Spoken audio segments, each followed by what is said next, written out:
D'accord, en supposant que vous avez choisi le style graphique qui convient pour la suite, voilà, c'est bien. Les autres sont là, c'est très bien. Alors, ce qu'on va faire ici, c'est que vous allez créer n'importe quelle forme. Voilà. Bon, elle utilise en tant que fond la dernière chose qui a été utilisée dans le nuancier, c'était un motif.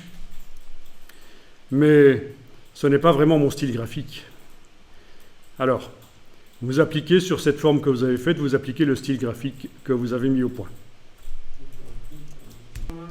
Alors, peu importe donc la forme, parce qu'elle va juste servir de transport du style graphique d'un document à l'autre, vous allez voir. Alors, quand vous avez fait votre forme avec le style graphique, vous faites un commande X sur le Mac, CTRL X sur le PC, vous la coupez, donc c'est ce qui correspond à édition coupée. Alors, vous créez un nouveau document. Voilà. Pour l'impression, format lettre verticale, c'est bien. Alors, le document précédent qui est là sous forme d'onglet, vous pouvez le fermer parce qu'il ralentit tout. On va le fermer. Vous pouvez même enregistrer les modifications s'il le propose. Voilà. Comme ça, on se débarrasse de ce document qui contient quelque chose d'assez lourd. Et je vais d'ailleurs vous montrer comment exploiter des choses lourdes comme ça dans des documents Illustrator plus grands. On peut importer un document Illustrator dans un autre. Et ça, c'est léger. Vous allez voir. Voilà, vous vous retrouvez seulement avec un document. Et alors, si on regarde la palette style graphique, les styles graphiques qu'on a fait précédemment n'y sont pas. D'accord ? Mais vous collez. Voilà votre objet qui arrive. Et le style graphique est là. Vous pouvez même supprimer l'objet là après l'avoir collé. Il a juste servi de transport du style graphique d'un document à l'autre. Ah oui, il y a aussi un dégradé qui est arrivé. Je n'avais pas montré, mais le style graphique, il utilisait un dégradé et des couleurs aussi. Elles aussi sont arrivées d'office, celui-là.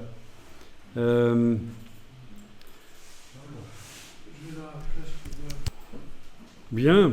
On va tester ça. Vous allez faire plusieurs objets, notamment, voilà, vous pouvez faire des étoiles si vous voulez. Vous allez chercher l'outil ellipse, vous entrez dans le menu, vous allez sur la barre verticale et vous faites vos différentes étoiles. D'accord. Elles arrivent avec le motif. Elles arrivent avec le motif, mais ce n'est pas encore le style graphique. On est d'accord, hein ? Alors, vous allez les grouper. Vous faites un commande A, commande G, donc CTRL A, CTRL G. Et dans la palette des calques, vous avez obtenu un groupe. Alors là aussi, il va falloir éventuellement que je remodifie les options panneaux, mais ce n'est pas obligatoire, bien sûr, comme on avait fait tout à l'heure au début. Donc sur le calque, on a un groupe qui contient différentes étoiles, voilà. Et on n'a pas encore appliqué le style graphique sur elle.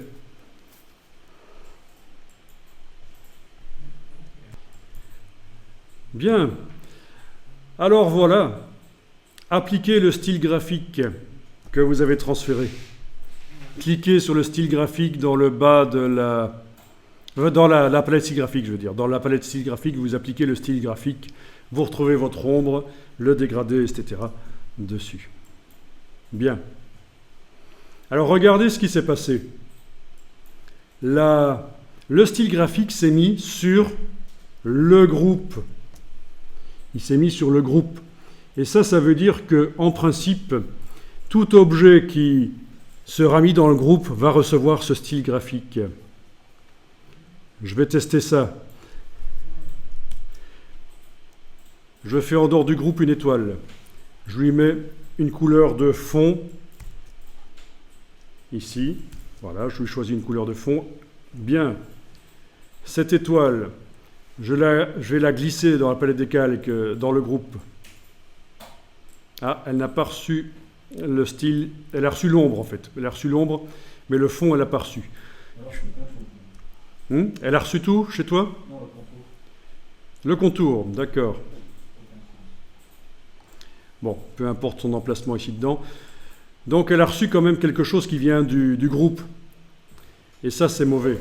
Ça, c'est à éviter de mettre des choses sur les groupes, des couleurs de fond, des couleurs de contour. De mettre des choses sur les groupes, c'est absolument à éviter. Ça va vous embrouiller, vous n'allez pas comprendre ce qui va se passer. Donc, oui, on va éviter ça. Donc, ce qu'on va faire ici, c'est qu'on va dissocier, en fait. Vous allez faire objet dissocié. Donc, ce qui vous permet d'enlever le groupe. Et là, vous retrouvez votre étoile là, qui ne subit pas l'ombre. Si vous voulez mettre le style graphique sur les étoiles là, il faut les sélectionner et mettre le style graphique comme ça. Voilà. Elles ont chacune le style graphique. Donc, méfiez-vous absolument de ça. Quand vous mettez un fond ou un contour ou quoi que ce soit, un effet spécial, faites gaffe que ça ne se mette pas sur le groupe. Ou alors, si ça se fait sur le groupe, vous savez ce que vous faites, vous comprenez que c'est là qu'il faut aller le modifier.